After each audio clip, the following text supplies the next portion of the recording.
Hello students, இந்த கிளாஸ்ல நம்ம எதை பத்தி பார்க்க போறோம் அப்படின்னு பார்த்தீங்கன்னா ஃபிட்டிக் ரியாக்ஷன். ஃபிட்டிக் ரியாக்ஷன் அப்படின்னா எதை பத்தி பார்ப்போம் அப்படின்னு பார்த்தீங்கன்னா two aryl halides react with sodium metal in the presence of dry ether to give biphenyl or diphenyl அப்படின்னு சொல்லுவாங்க.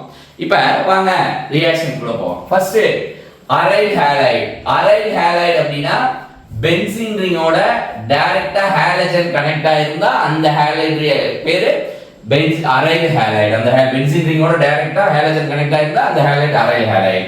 பிளஸ் யார் எடுத்துக்கறாங்கன்னா 2 moles of sodium plus 2 moles of யார் எடுத்துக்கறாங்க aryl halide. இங்க X எடுத்துக்கறாங்க. அப்ப நமக்கு இப்போ என்ன ரியாக்ஷன் நடக்குது அப்படினு பாத்தீங்கன்னா இந்த ரெண்டு ஹாலஜன் இந்த சோடியத்தோட ரியாக்ட் ஆகி 2 moles of NaX வெளில போகுது. நமக்கு கிடைக்கக்கூடிய ப்ராடக்ட் என்ன கிடைக்குது அப்படினு பாத்தீங்கன்னா biphenyl அப்படிமாங்க or diphenyl plus 2 moles of X அப்படிங்கிறது கிடைக்கும். இதுக்கு பேர் தான் என்னது diphenyl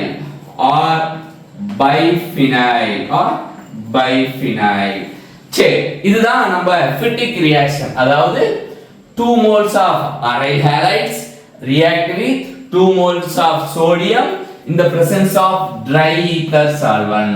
In the presence of dry ether solvent to give biphenyl or diphenyl 2 moles of sodium halide கிடைக்கு அப்படிங்கறத நம்ம பார்க்கிறோம். நெக்ஸ்ட் இதோட மெக்கானிசம் எப்படி இருக்கு அப்படிங்கறத பார்ப்போம். இதோட மெக்கானிசம் எப்படி நடக்குது அப்படினு பார்த்தோம்னா இப்ப எப்படி நடக்குது நம்மளோட aryl halide plus sodium metal.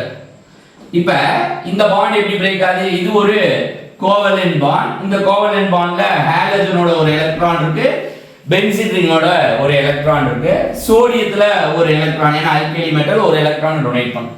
அப்ப என்ன நடக்குது அப்படிங்கறத பாருங்க. இந்த ஹாலஜன்ல இருக்க எலக்ட்ரான் இந்த ஹாலஜனோட எலக்ட்ரான் ஹாலஜனுக்கே வந்துருது. இந்த சோடியத்தோட எலக்ட்ரான் யாருக்கு வந்துறா அப்படின்னு பாத்தீங்கன்னா ஹாலஜனுக்கு வந்துருது. அப்ப நம்ம என்ன ப்ராடக்ட் கிடைக்கும் அப்படின்னு பாத்தீங்கன்னா நமக்கு என்ன கிடைக்கும்? பென்சீன் ராடிக்கல் பிளஸ் இங்க ஒரு எலக்ட்ரான் இந்த ஹாலஜனோட எலக்ட்ரான் வந்தனால இது என்னவா மாறிடும்? X minus. ஒரு எலக்ட்ரான் சோடியம் கொடுத்தனால என்னவா மாறிடும்? Na பிளஸ் X மைனஸ் மாறிடும். இங்க எவ்வளவு இருக்கு? 2 moles ஆஃப் என்னது?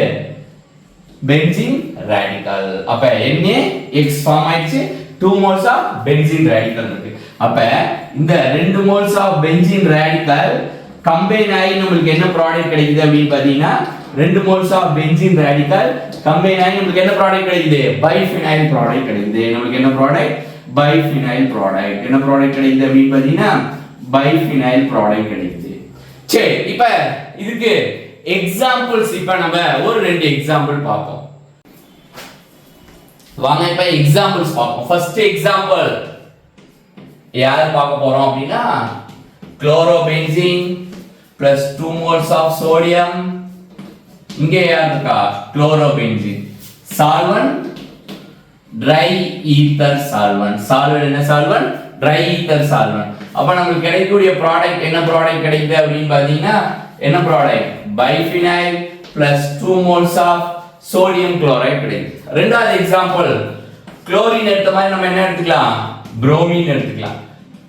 plus 2 moles of sodium plus 2 moles of bromobenzene dry ether solvent. அப்ப நமக்கு இங்க என்ன ப்ராடக்ட் கிடைக்குது?